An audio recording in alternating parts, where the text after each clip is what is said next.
रामकृष्ण संघ के सन्यासियों का दिव्य जीवन 16वां संस्करण अप्रैल 2017 स्वामी भास्करानंद जी द्वारा लिखित ब्रह्मचारी चिदात्म चैतन्य द्वारा अनुवादित। एक रहस्यमय सुगंध। रामकृष्ण संघ के संन्यास प्रणाली के अनुसार मैं 2 वर्ष बेलूर मठ के ब्रह्मचारी प्रशिक्षण केंद्र ट्रेनिंग सेंटर में रहा। प्रशिक्षण के बाद मेरी ब्रह्मचर्य दीक्षा हुई। उसके बाद मैं शिलोंग आश्रम वापस जाने वाला था।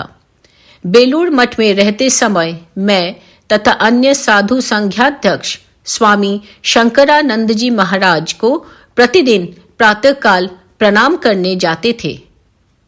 महाराज जी 1880 से 1961 तक थे। महाराज का कमरा पुराने साधु निवास की दूसरी मंजिल पर था। जैसे ही हम महाराज के कमरे में जाने वाली सीढ़ी पर चढ़ते थे तो उनके कमरे से धूप बत्ती की अच्छी सुगंध आती थी। उनके कमरे में प्रवेश करने से ऐसा लगता जैसा हम धूप बत्ती की सुरभि से व्याप्त मंदिर में आ गए हों। वह सुगंध इतनी मधुर थी कि मैं विस्मित होकर सोचता कि महाराज के कमरे में किस कंपनी की धूप बत्ती जलाई जाती है। शिलोंग आश्रम वापस जाने का मेरा समय निकट आ गया। एक दिन मैं स्वामी शंकरानंद जी महाराज के प्रमुख सेवक ब्रह्मचारी न से पूछा, क्या आप बताएंगे कि महाराज के कमरे में कौन सी कंपनी की अगरबत्ती जलाई जाती है? मैं उस कंपनी की कुछ अगरबत्तियां खरीदकर शिलोंग आश्रम ले जाना चाहता हूं। उन्होंने एक साधारण कंपनी का नाम बताया। मैंने उनसे कहा, उस कंपनी को मैं अच्छी तरह जानता हूं, लेकिन महाराज के कमरे की अगरबत्ती की सुगंध इससे बहुत अलग और मधुर है। ब्रह्मचारी महाराज ने कहा, मैं तुम्हें एक रहस्य बताता हूं जिसे मैंने 1-2 भक्तों के सिवाय अन्य किसी से नहीं कहा है। मैंने पूछा, क्या है वह रहस्य? उन्होंने कहा, तुम जिस सुगंध के बारे में कहते हो वह किसी अगरबत्ती की नहीं अपितु शंकरानंद महाराज के शरीर से आती है। मैंने पूछा, सचमुच? ब्रह्मचारी महाराज ने कहा, हाँ, यह 100% सत्य है। उनके शरीर से ही नहीं, उनके वस्त्र, कुर्ते, चादर से भी सुगंध आती है। कपड़ों को धोने के बाद भी कुछ सुगंध उनमें रहती है। ब्रह्मचारी न के विश्वास को मैं तोड़ना नहीं चाहता था। मैं जानता था कि महान योगी अपने शरीर से ऐसी सुगंध प्रसारित कर सकते हैं। यह कोई असंभव कार्य नहीं है। लेकिन रामकृष्ण संघ की परंपरा कुछ भिन्न है। हमारे रामकृष्ण संघ के आदर्श भगवान श्री रामकृष्ण देव हैं। श्री कृष्ण और बुद्ध के समान वे भी चमत्कार की उपेक्षा करते थे। श्री रामकृष्ण और उनके सन्यासी शिष्यों के शरीर से ऐसी सुगंध निकलने की बात मैंने कभी नहीं सुनी थी। यह कैसे संभव हो सकता है कि स्वामी शंकरानंद जी महाराज इस परंपरा के अपवाद हों? मैंने सोचा कि इस बारे में किसी दूसरे से पूछा जाए। मैंने उनके दूसरे सेवक से इस रहस्यमयी सुगंध के बारे में पूछा। उन्होंने मुझसे कहा, ब्रह्मचारी न इस बारे में कुछ जानते नहीं। स्वामी शंकरानंद जी महाराज बहुत तपस्वी हैं। वे रात को मच्छरदानी लगाना पसंद नहीं करते, इसलिए हम प्रतिदिन शाम को मच्छर मारने के लिए स्प्रे करते हैं। यह कोलकाता केमिकल कंपनी द्वारा निर्मित निप्पो स्प्रे है। कमरे के सभी मच्छर भाग जाएं या मर जाएं, तब तक उसका छिड़काव किया जाता है। दूसरे मच्छर कमरे में ना घुसे इसलिए खिड़कियां बंद कर दी जाती हैं। यह रहस्यमयी सुगंध स्प्रे की है जो अगरबत्ती की सुगंध से मिलकर मधुर हो जाती है। पूरा कमरा सुगंध से भरा रहने के कारण कपड़े भी सुगंधित हो जाते हैं। तो यह था स्वामी शंकरानंद जी महाराज के कमरे की सुगंध का रहस्य। इस प्रकार स्वामी शंकरानंद जी महाराज के कमरे की रहस्यमय सुगंध की समस्या का समाधान हुआ। इस घटना से सिद्ध होता है कि बिना परीक्षण किए कोई निर्णय लेने से स्वाभाविक घटनाएं भी चमत्कार जैसी लगती हैं। स्वामी शांतानंद जी महाराज के कुछ संस्मरण। स्वामी शांतानंद जी महाराज 1884 से 1974 श्री मां शारदा देवी के शिष्य थे।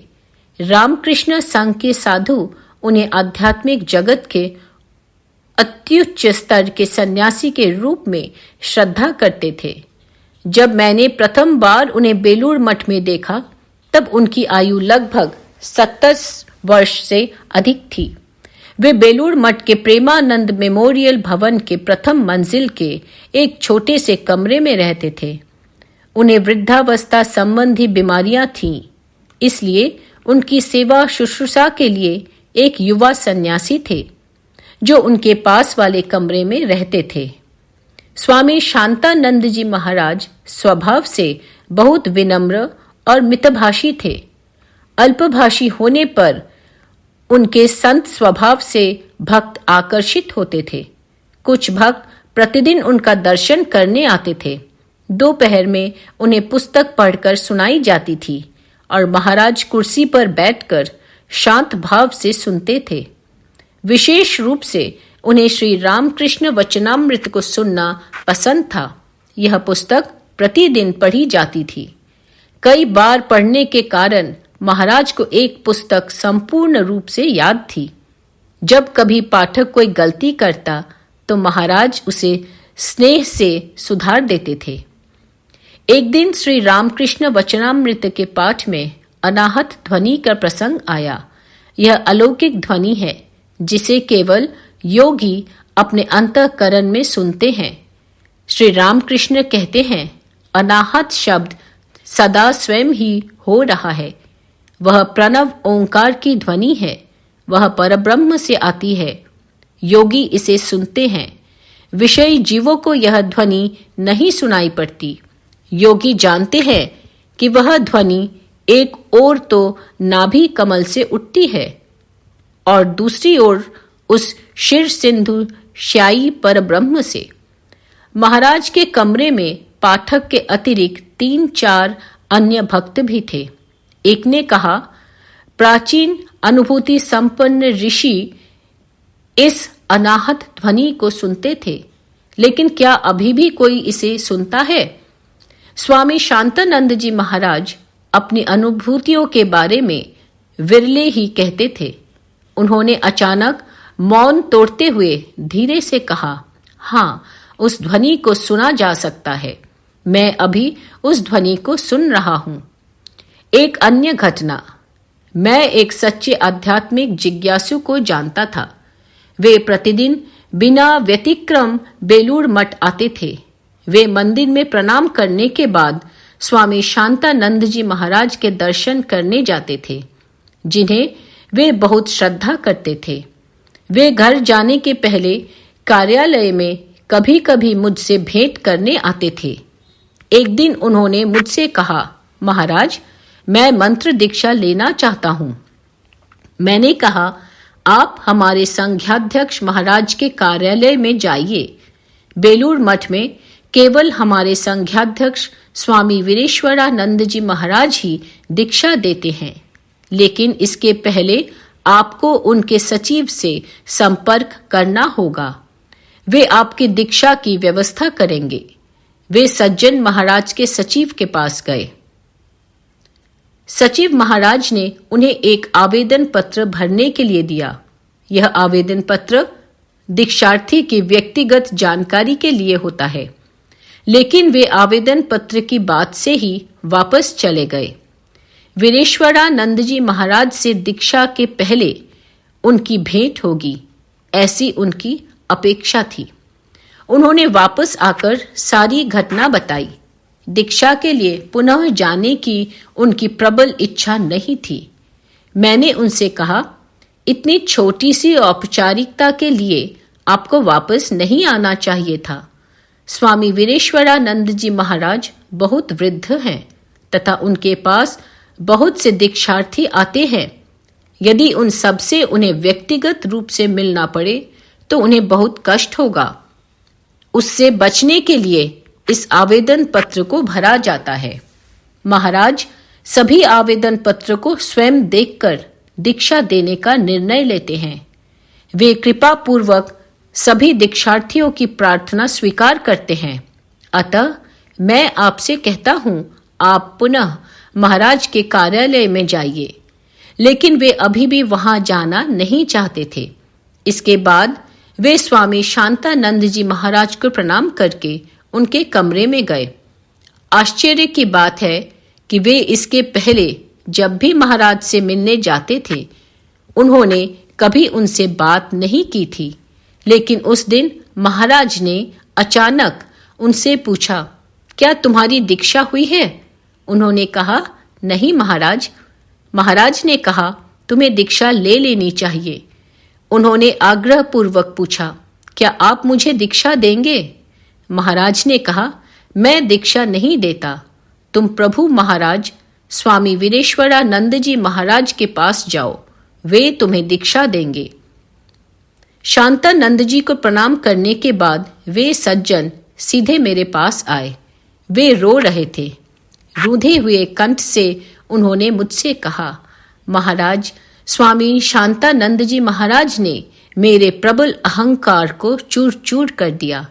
उसके बाद उन्होंने अश्रुपूर्ण नेत्रों से स्वामी शांतानंद जी महाराज के साथ घटी घटना को बताया। वे पुनः स्वामी वीरेश्वरानंद जी महाराज के पास गए और दीक्षा प्राप्त कर धन्य हुए। किसी को आश्चर्य हो सकता है कि क्यों स्वामी शांतानंद जी महाराज, जो पहले उनसे बात नहीं करते थे, अचानक दीक्षा के लिए उनसे पूछा। क्या वे किसी के मन की बात जान लेते थे? क्या वे सिद्धि जानते थे? मेरे विचार से वे कभी इस प्रकार की शक्ति का उपयोग नहीं करते थे। भगवान श्री रामकृष्ण देव भक्तों पर कृपा करने के लिए कभी कभी पवित्र महापुरुषों को एक माध्यम के रूप में उपयोग करते हैं। स्वामी शांतानंद जी महाराज ऐसे ही एक पवित्र माध्यम थे। वे शब्द जो उनके मुख से निकले वे किसी दूसरे के नहीं बल्कि श्री रामकृष्ण के ही थे। जय श्री मां।